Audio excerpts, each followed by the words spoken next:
Hello, and welcome to Resolve, an afterplay show. This is an after show for a role-playing game that does not have an actual play, where we tell you all the details of our game so you don't have to listen to it. Hi, I'm Sammie, I'll be your host. My pronouns are she, her, and I play Assyria Molly, the Hope of the Abyss. Joining me is my wonderful co-host, Alex. Hi, I'm Alex. I play the Marlboro Juice and his mule companions, the Smogs. All of us use he, him pronouns. We are joined today by Zach. Hi, I'm Zach. I use he, him pronouns, and I play Tao, the wandering dragon, who uses they, them pronoun.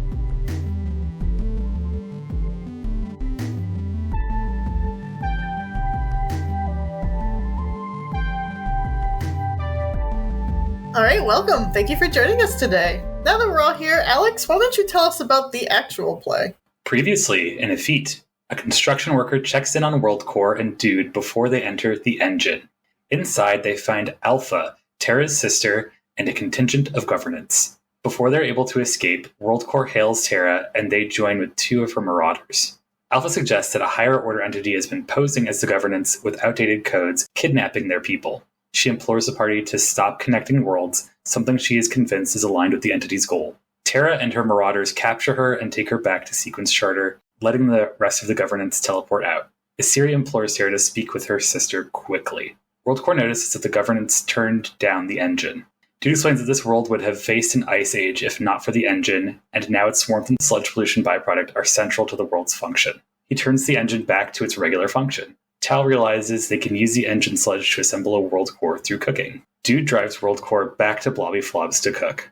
Tao checks in with the Cult of Velocity, who have been roped into Blobby's show and attempting to access his security footage. Smog asks for Tao's help in restoring his world and empathizes with their lost world.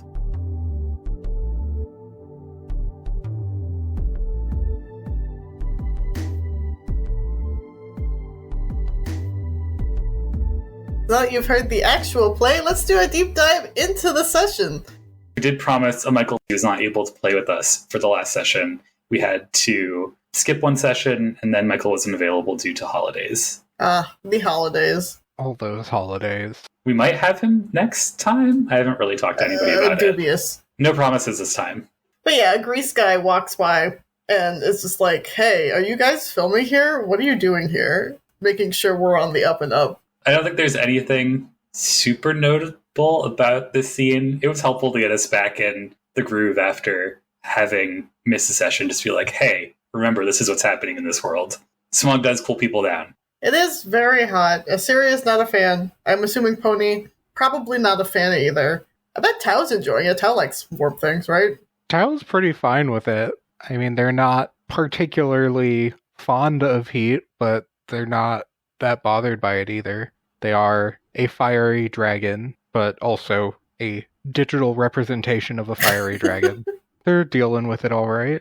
Yeah, once we get the chill down, we head inside to see the engine. The engine is a very strange design. I wonder if there's any particular intentions to that, because it's spherical, and it's bisected with two large metal pistons, and there's a bunch of, ports going in and out that, glow white on various occasions, and there's a ton of pipes that just move sludge and various other fluids around. Very cardiac in nature. I don't know shit about engineering. I don't have anything particularly insightful to say about this particular design. Yeah, kind of same here. It's almost like heart-like with a couple major tubes going in and out and pistoning in through one into the core for some sort of processing and then out through another major tube. And we didn't even find the heart here. We found the brain here, so who knows? It's the heart of the world, and we gotta build the WorldCorps out of the cholesterol. Ew. Don't do that, first of all. I don't want to know what the cholesterol in the system might look like. I mean, I was thinking of the sludge. If the blood is sludge, what is the cholesterol? It's the bit. The bits? Oh, God. The bit. No. Like the fry bits? Ew. Much more notable to me, and something that we focused on for a lot more of the session, is a fucking red psychoglass armor and a harvestman and more governance just sitting in the room waiting for us. Hello, governance. Nice to see you. I see you brought the entire welcoming party. Had some surprise here. Well, we did get the feeling that they were laying a trap for us before, right? So it's not entirely unexpected, but they seemed to be waiting for us to come in, and then when we came in, they pulled a lever to slow down the engine. Not fully stop it, but slow it down. Yeah, that's the interesting thing here, because we know that there's people around, like, working in those systems. Why did they just let these aliens, weird people, come in and just touch stuff? They kind of just let us come in and touch stuff. Yeah, but Dude Firey, but that's a celebrity. That's different. True. This version of the governance seems to have very sophisticated teleportation technology. I wouldn't be surprised if they just popped in here and are also maybe the cause of other things that require construction around the engine. True. Right. So it's a matter of being busy and being stealthy. Fair. Their leader is in ruby red armor, and they have a large alpha insignia emblazed on their waist, and they're holding a railgun. I wonder who this could be. Wearing an alpha on your armor, that couldn't be your name or anything, right? You wouldn't wear your name on your armor. That'd be weird. That would be really strange. She doesn't have a name, though. That's just what we're calling her. She has a code number designation. Yeah. But that's not a name. Kind of a name. A name by any other name. And of course, Asiri, being the cordial shark that she is, politely and very calmly greets the governance as we come upon this scene. Yeah, meanwhile, Smog is plotting to shoot them with goo. And Tao is scouting the area for advantages or figuring out what they're doing, figuring out if they're communicating off-world. Tao notices they have some of those antennas for off-world communication. Smog chats up Dude to get some of the sludge because he's worried about them getting that choice sludge already and having cool mutations and wants to nerf them. I like how this is achieved by Smog opening a tube in his robot body and then Dude Firey pouring gallons of sludge into Smog. With expert stealth that none of the governance recognizes what's happening. Incredibly stealthy. It's nasty. Dan rolled for Dude and everything.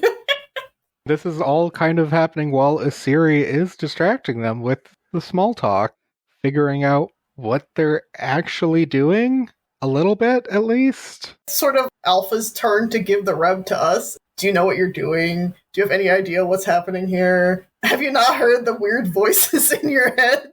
Is that not concerning to you? No, I've heard weirder. They start hinting that there's potentially some higher extra-dimensional power that may be in charge of the configuration and everything that's going on here. There seems to be some sort of intelligence to the things that the governance has been observing regarding it. And they're quite shocked that we haven't noticed it. The series is also like, why are you scared?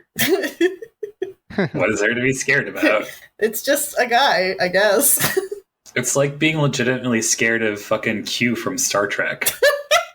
The man is going to show up and alter the rules of existence for 10 minutes, but after you've learned your lesson or played with them long enough, he doesn't give a shit. Yeah. Mm-hmm. I think at some point here, Asiri also says, like, why are you more scared of them than us? Yeah. Because we have multiple gods in our group between Athenos, Asiri, Smog with Alexander. Tao kind of has created a world. So many extremely powerful people here. Asiri is 100% done with fighting. Her people are not very conflict-oriented people, and she's just like, alright, we're gonna solve this as best we can right now, get some information on both sides, maybe come to some sort of middle ground, so if at nothing else, we can just leave each other alone. Done with this needless aggression. It's stupid and a waste of time. What Alpha is saying just doesn't make any sense, because you could argue Tau, Smog, and Asiri are extra-dimensional beings on some level. You could argue that cyberspace is its own dimension, and I don't think it's a stretch to talk about time and space and void and whatever.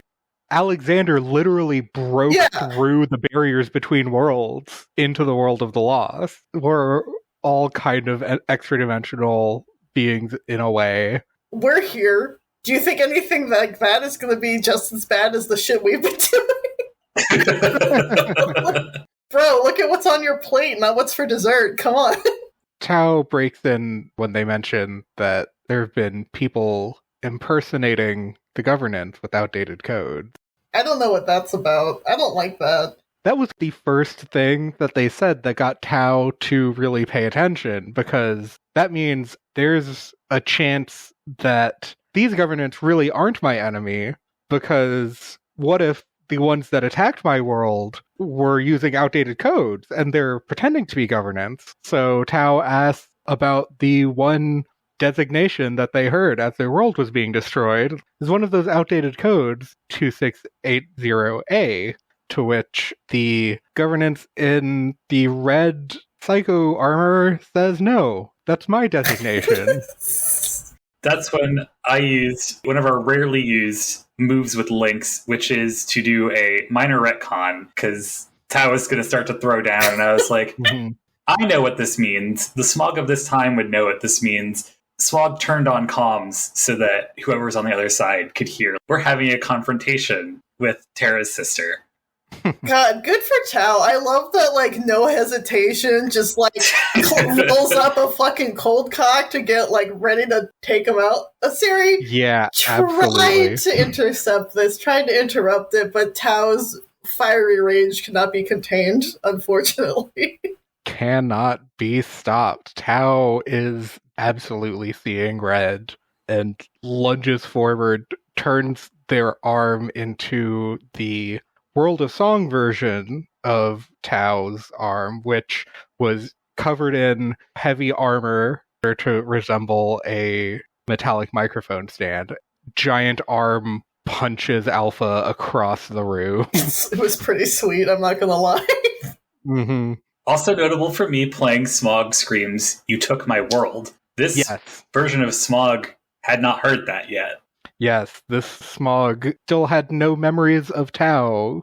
Didn't realize that Tau had a world that was destroyed by the governance. So that kind of sticks in Smog's mind for later.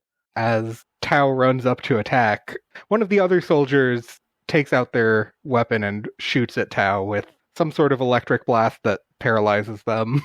Kind of stops the conflict. Yeah. And Pony, for their credit, tries to jump in and, like, protect Tau. Mm-hmm. We had to simmer down this altercation. So Siri's like, hey, Terra, I need your help, please. And I love how Alpha's just like, did you fucking just call for backup? And the Siri's like, no, I call for arbitration. Mm-hmm.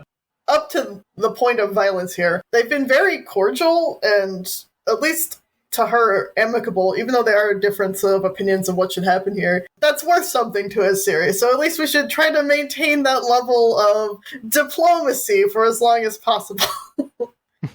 Terra rolls up with Umbra and another of the Marauders in a green psychoglass armor that also has some swirls throughout. Tie-dye psychoglass. I'm so curious about what this Marauder's name is. We didn't get a name in the session. Astra. It probably is. Oh yeah, Astra and Umbra. And Terra. It's great. Yeah. Or Luna. Luna would be good, yeah. Just go full fucking Fire Emblem. We're gonna meet Soul soon. Oh yeah. Terra's here to do business. Comes in brandishing their weapon, and the Siri's like, alright, no, not what I wanted. Sing time, song time, let's enchant the people. Let's not do this now, guys. Come on. Mermaid powers activate! Literally. Yeah, Siri pulls out the siren song. I haven't had much of a chance to use it. I'm glad I'm using it now.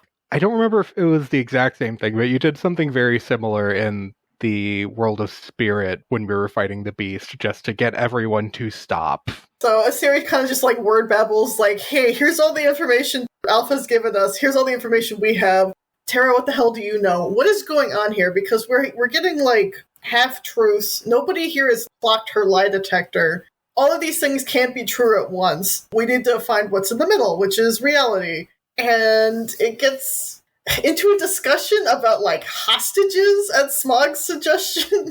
If this is true, they shouldn't have the hostages that we think they're taking. If they're lying and we can suss it out, that can then lead to some sort of diplomacy of hostage trade, because we have governance prisoners of war. We just took one a couple hours ago, and we have another one from the World of Motion. Right, but if they've been telling the truth, the governance doesn't actually have any hostages. It's been people pretending to be the governance and kidnapping people. But who is pretending to be the governance? And why are they using antiquated code names? One of Smog's suggestions, being the fucking time traveler, is this is actually old governance that is somehow meeting you in time. Maybe you're from the future and they're in the right time. Maybe they're from the past and they're time traveling forward.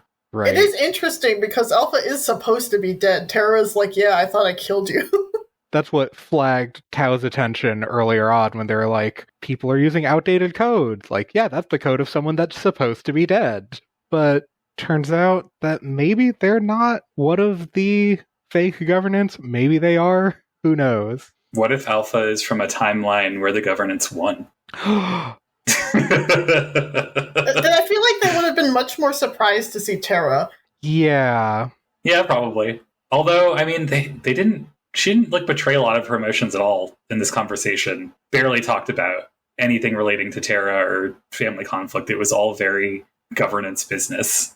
It's so funny that, like, every moment Terra had a moment to do an aside to a series, and Terra's just like, hey, this is not just a family scuffle. Like, I know you're not aware of, like, the geopolitics of everything going on here, but, like, this is much more complicated. And the series, like, I know that. I'm not stupid. I'm just trying to use common ground here to find an appropriate solution to this very complicated dilemma. You gotta start somewhere, man.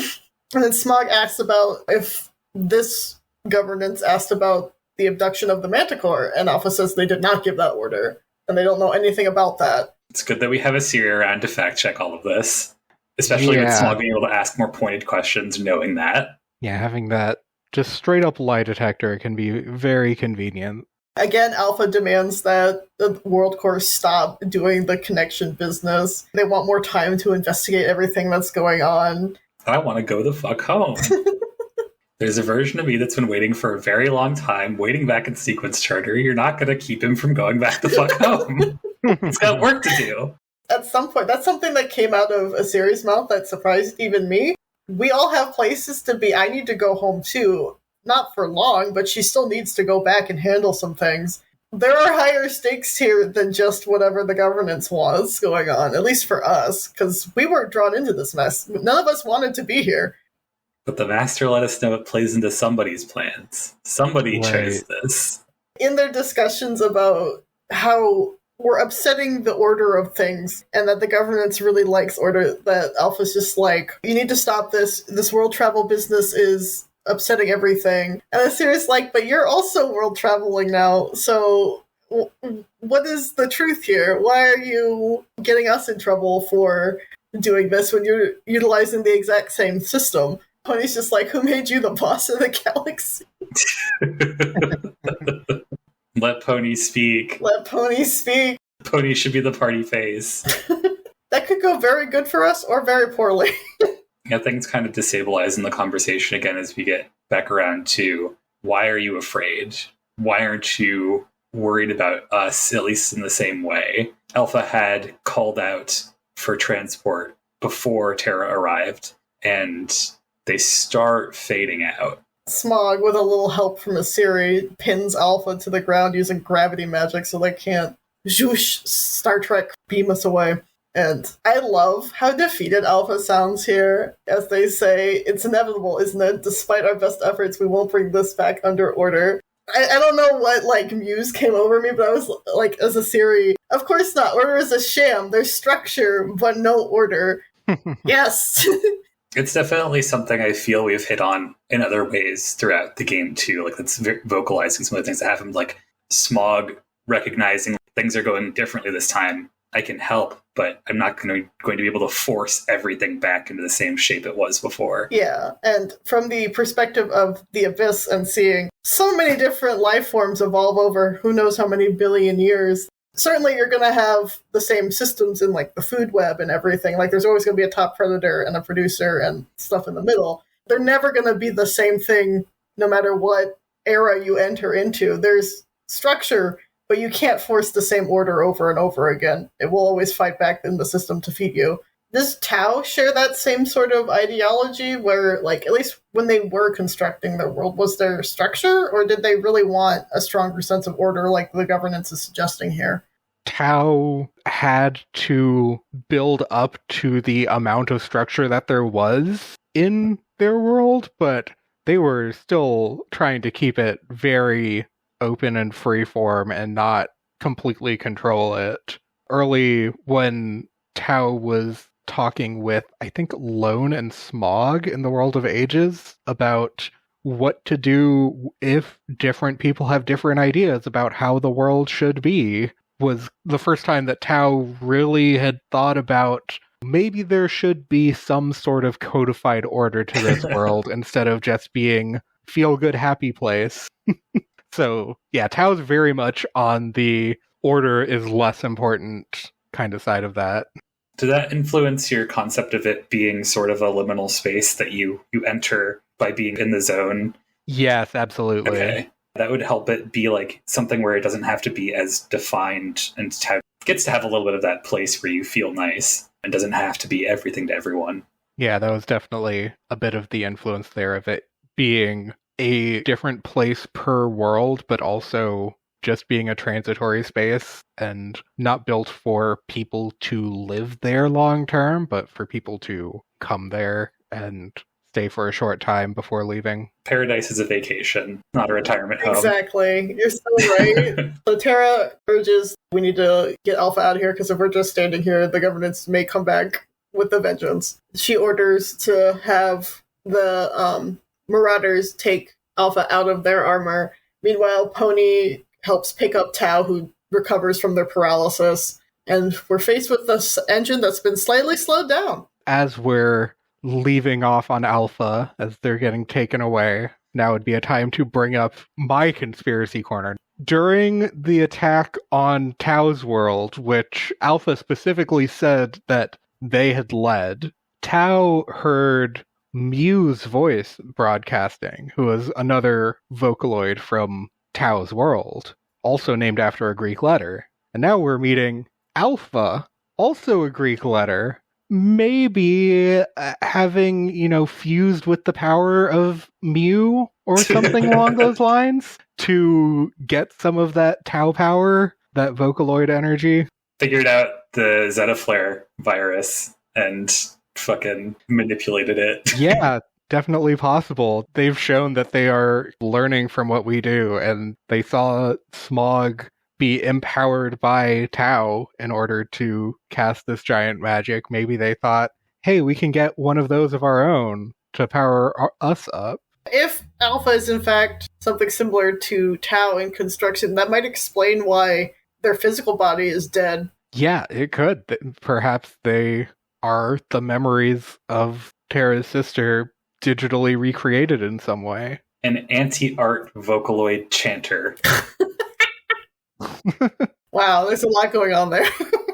That reminds me, we learned that the destruction of Tau's world was just convenience. Like, it was hindering their world travel, and they realized it was helping our world travel. I don't even think they said it was hindering them. They just said that we were using it for too much. It was too convenient for us, and they wanted to slow us down. They did it to cut off our quick travel, destroy the whole world. Unacceptable. So rude. The governance has always been fronted as this weird foreign entity. There's no consistent tangibility to what runs the governance, other than it's very mechanistic. It's very, you're just a cog in this larger machine. And I think that still follows through, whatever the truth. If this is really the real governance, or if this is the fake governance, either way, he's doing an excellent job at showing here's the code that we're going to follow. We're going to go through it mechanistically. We'll do our best to adapt and bring back to order if something comes out of left field. But our goal is A, B, C, and D, and we're going to execute it X, Y, Z style. There's such a almost corporate, robotic nature to everything the governance is. Incredibly unfeeling carrying through all of that. Very interested to learn more about them. And that makes them a little bit more terrifying. Because, what are they? And I know that's probably a question we'll never get answered, and probably shouldn't get answered. But they did take humans from off of a dying Earth. So they were about before people. Yeah, I assume they have to be somehow related to the final confrontation. Like, what their identities really are feels like that's something that we're not just going to skim over. I really hope we get that as we go into getting to the end of the campaign. Their MO lines up really nicely with the entities that we talked about cropping up in my games that are trying to either keep the world separate after the party has finished their tasks or get everything extremely connected. I could definitely see the other trying to take over the governance as their fucking cannon cops, and another trying to pull the party into this world to open things up. Yeah. I was just thinking that another could be the one that influenced Terra's memories of the way that they world traveled in order to cause the accident that brought us all in. Tying into what the master said about all of us being here, tying into some greater being's plan. Tony. The worlds want to be connected. The world's want to be Tony. Detroit becomes Tony. Oh, there's so much. There's so many possibilities that this could go, right? I'm excited. Our existence entirely screws over everything the governance has, because Alexander has crossed between worlds already. Assyria, the Abyss, is ostensibly in every world if you think really hard about it. Cyberspace is everywhere because it's digital. I can't remember if we've talked about this on the podcast before, but when there is a crossover in Final Fantasy, it happens through something called the Abyss. Oh, good. I'm so glad. Assyria is in every Final Fantasy game, no more at 11. There's a lot more conversation with Terra. Start off kind of reconfirming what we'd already heard before they showed up, and then Assyria gets to ask a lot of her questions about, okay, what exactly happened at the start here? What's going on with the barnacle? I understand what Dan's implying with this description, but I still think it's weird that Terra herself is not 100% aware of what was in her own brain. Subconscious, faded memories, blah, blah, blah, blah, etc., sure. But she was inspired to go through with this plan. She directed Aura to do what Aura had to do. Why doesn't she know more? My thought is that it requires a high level of knowledge about digital technology that was using to simulate her, and Bones' magic that was used to escape. In the game that Sammie and Dan were in, Terra escaped from the digital world ultimately by Sammie's character using magic. And I think those two things together, Terra probably doesn't understand well enough to understand why they escaped. And that's why other people needed to pore over those memories to figure out why this was possible. So you're saying that it failed because they didn't have magic? Maybe. Interesting. That changes some things. Or they were trying to use something else to approximate the magic because they're so scientifically minded. Interesting. Okay. Not to, lore dump too much about the other game. Bones' whole shtick is, not only is he a mage, but the way magic works in that universe, it's partially powered by this notion of willpower, which is different than, your traditional mana magic. That exists in this world, too. But people who are in control of willpower with a capital W can make snap decisions that alter the trajectory of fate, and Bones has done that several times. I wonder if that's anything to do with the ultimate result here. Who supplied that willpower to draw us here? Yeah, that's possible. Oh, Dan. Because Terra has a lot of questions about this, Smog gets to talk about how he's here. Smog is projecting his consciousness to this digital and robotic shell using Alexander's power. Alexander is not with him. And we use that to sort of talk about what could this higher order thing be? Is this really what's going on? It's well, yeah, it could be a godlike power. That's kind of how I'm here right now. One of the things that stuck out to me was that Smog notes that this system is a simulation through world travel, and Terra's system was a simulation through world travel. I don't think we're a simulation through world travel. That would be redundant. But maybe that's why the original experiment also went wrong, too, because reality has unaccounted for factors that the simulation you can control for. Is this all just gone awry? But then there's also what the master said. So, I don't know. Terra reaffirms that the governance has strange wants. They might not align with ours. What they would be afraid of might not be something that Chrysalis or WorldCorps should be afraid of. I want to meet this being. I want them to be our friend. If it's who I thought it was, where one goes, the other must follow. That's true. So we would have to meet both of them. They're friends. They're... no. Fated enemies. It's okay. They're enemies to lovers. Enemies No! to mutual respect. This is not the Omegaverse. It's okay. Assyria will be friends with both of them somehow. I love to be friends with opposing theological ideals. I've done it before. It'll happen again. Terra is just like, you should get a move on, because obviously the governance, now that we have one of their top acting operatives, is going to be very quick to either retaliate or recover Alpha. So Terra goes with the Marauders to bring Alpha back to Sequence Charter, and the Series is like, I need you to hear this, and it's out of place for me to say this, but you should talk to your sister, because this may be the only chance you get to clear the air or get whatever you want to say out of your chest. Yeah. From experience, having sister problems, a series just like, it may go farther than you think it might. It may not be perfect, but at least it's something. It's been interesting playing Smog in this respect, because like, I don't think he ever would have had this conversation with Terra. One of the few characters where like, I don't really think about their family at all, does not even really have an adopted family, has always sort of been an organized crime, and that is the replacement for family. Sure. So yeah, it was interesting for me to think about like, yeah, this is something that, at least from my perspective, Assyria is uniquely qualified to pull Terra aside and talk about. The similar foil has been rattling around in my brain. Terra and Assyria are opposites in a lot of ways, where Terra was passed up to be a governance operative for her sister. Assyria was picked over Karina, her sister, to be a member of the priesthood. So that foil dynamic has been there, but also something Alpha said earlier, where it's like, we don't take prisoners, only converts. Who would be a member of the governance? Karina would be a member of the governance, probably. I think there's probably characters in each of our backstories that would probably easily be conscripted into the governance for one reason or another. Even though we have these vast differences of opinions here, you may only get this one chance, and family is still family, at least to Assyria. While this is going on with Assyria and Terra, Tau tries to get us on task of figuring out, do we need to get this engine on? Do we need anything from it before we turn it back on to figure out where the hell the WorldCorps is? Tau doesn't want to directly contradict Assyri in this moment and just say, fuck Alpha, let her rot. But that's what Tau's feeling. So instead of interacting with that conversation, Tau's like, okay, back on task. What are we doing here? Yeah, which is perfect. But at the same time, Assyria's like, conflict bad. We must solve conflict.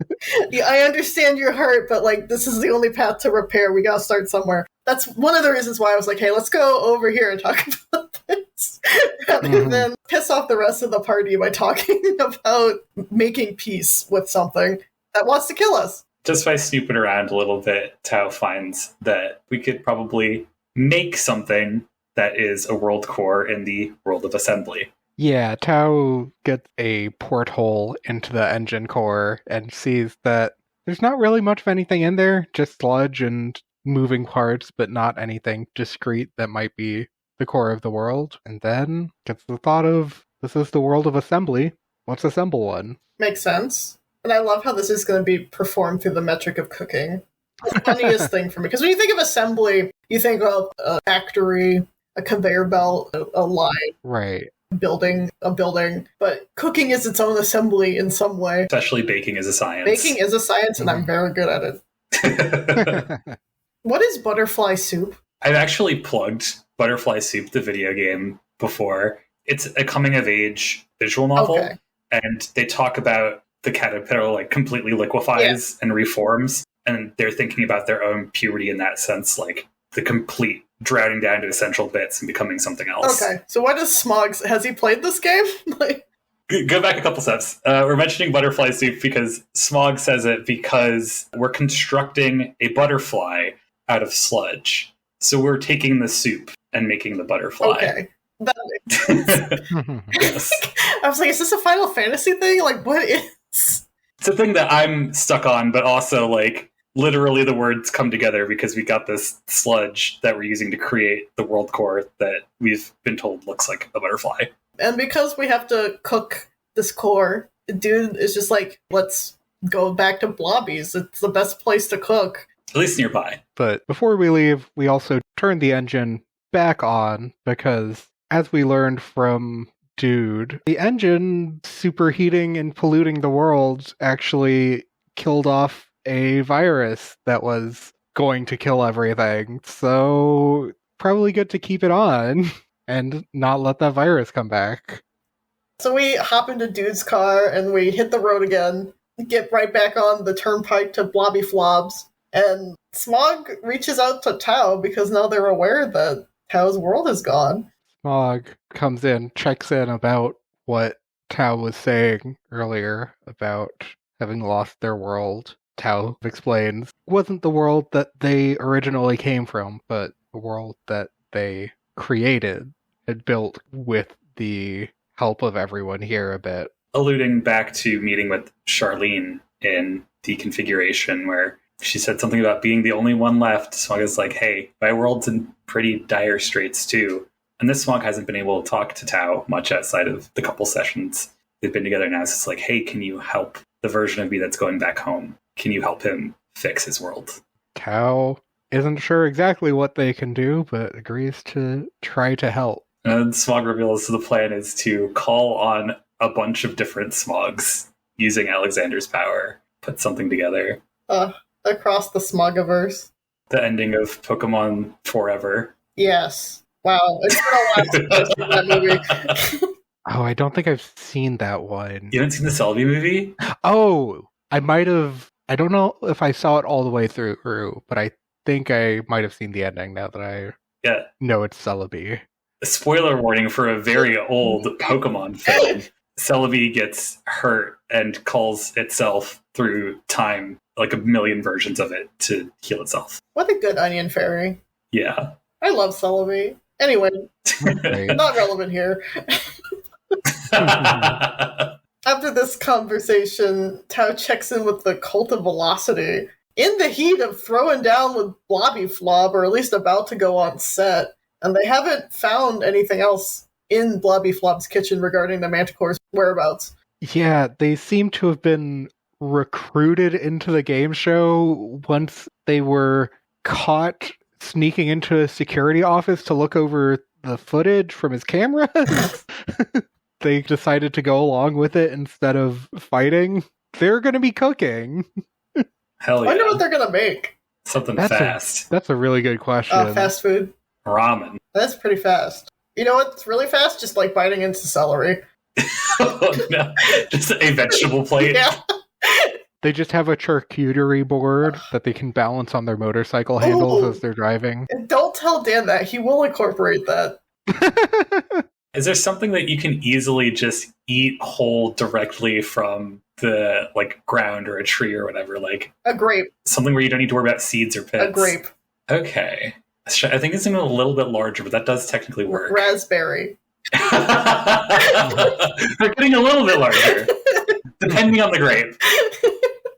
Oh, no, dude, I got it. Banana, because then they can throw the peel like Mario Kart. Sure, yes. Beautiful. I love it. No, they eat the peel like Griffin McElroy. The Velocity Biker tells Tao that apparently the gameplay involves using instruments and devices to produce sludge. And I feel like we're going to be in for a wild time. It's going to be interesting for sure, getting into whatever cooking is in this world. At least we know the portal back to Sequence Charter will be very close by. That's true. That's comforting.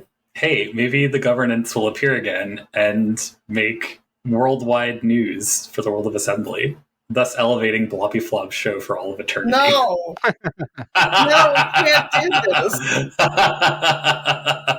We've already turned Dude Firey's fucking tour of nasty places in the world to the world's most important documentary, where you get to learn about one of the big leaders in both the governance and Chrysalis. And just like the existence of aliens. Yeah. Right, that deal. We took them to both of the leaders. That's true. We're doing such a great job. Best aliens. You're so right. Are we ready for cooking show? Who is going to be the best on this cooking show? Not a Siri. It's gotta be Tao, right? Like, of the part. Well, no, Smog has actually made fucking food before. I would say Smog if it was any Smog but this Smog, but being a robot, I don't know. Well, it's cooking up sludge, so I think Smog in constructed form might be great at it. Juice would be great. Smog has also been working for Blobby Flop. That's true. Smog actually knows what the fuck is going on. Right. But yeah, Juice wins. I actually kind of want to take Smog out of any competition stuff because he is working for Blobby and force him to get people's ingredients or do something in the background. Also, so that if we need to, like, fuck with the lights, make people scared and turn on an alarm. Yeah, Smog's like our production assistant that's on the inside. Love that. Love a double agent. Although hopefully we have Michael back and Dude will destroy everyone. I hope so. Dude did mention this episode that he doesn't really cook. He just goes around and eats everyone else's food. So he mentioned that he cooks in other people's kitchens exclusively. He's only copying other people's stuff. Right. He's not doing his own original recipes. Here's my trash can sludge. That's awful. I don't much care for that. It's sludge that turns your body into a trash can. Oh, Have you ever had a trash can? It's a lot of food. No. I was going to say yes, and then you said food and not drink. And so yeah, no. That's also a lot of drink. There is a meal, I'm going to call it, called a trash can. Or a garbage can, rather. A meal. A meal. A death sentence. You can get that as your last meal, and it also counts. What would y'all have done differently if you could? There was something that I was planning that I never really got to do because the action didn't really pick up after Tao's one attack. But I did take a sneaky little move called I Have a Plan that lets me appear somewhere I'm needed. So I did have plans for breaking out of that paralysis a bit early that we never really got around to. But overall, I'm happy with how the session went. I didn't use Juice that much this time, but I feel like I have been a little more recently, and I needed to have Smog connect with Tao here. So maybe I could have done something more with Juice, but nothing really. That's fair. Yeah, I think I'm pretty content. I think I hit on a lot of the points that Siri cared about, so I think I'm pretty good. No regrets.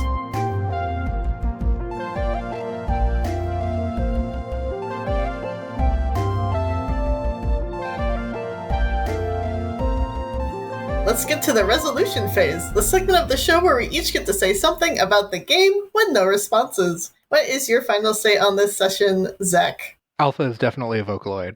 Also, you can find me at Zach Defense on Blue Sky. What about you, Alex? Let Pony speak. You can find me on Blue Sky at Shining Crowbat. This week, I recommend Winterborn. They are an Australian folk pop duo. I am going to be linking you to their YouTube video for the song that caught my attention in my Spotify Discovery playlist, Velvet, Honey, and Wine. It seems to be a song where the speaker is talking to both Romeo and Juliet, and there's sort of no differentiation in the voice, and seems to be romantically involved with both of them. I don't know, maybe it's supposed to be Romeo talking to Juliet, Juliet talking to Romeo, but it just does some, like, interesting things with gender that is like, I gotta figure out what else is going on here. Plus, Spotify knows I like pop and folk. And Australian. Mm-hmm. And for myself, I'm just excited that we're gonna beat Blobby Flob. You can find me buried under a snowdrift because it's been snowing for the past couple days and I can't get out. This has been Resolve, an after-play show. You can find us online at most social media sites at ResolveAP. Except Instagram, which is at ResolveAfterPlay. Thank you so much, everyone, for joining us today. You can buy the game we're playing, Interstitial, Our Hearts Intertwined, from its creator, Riley Hopkins, at LinksmithGames.com. All links will be in the episode description. Thank you again for listening. We end our turn here, so now it's your turn. Tell us what's happening in your game.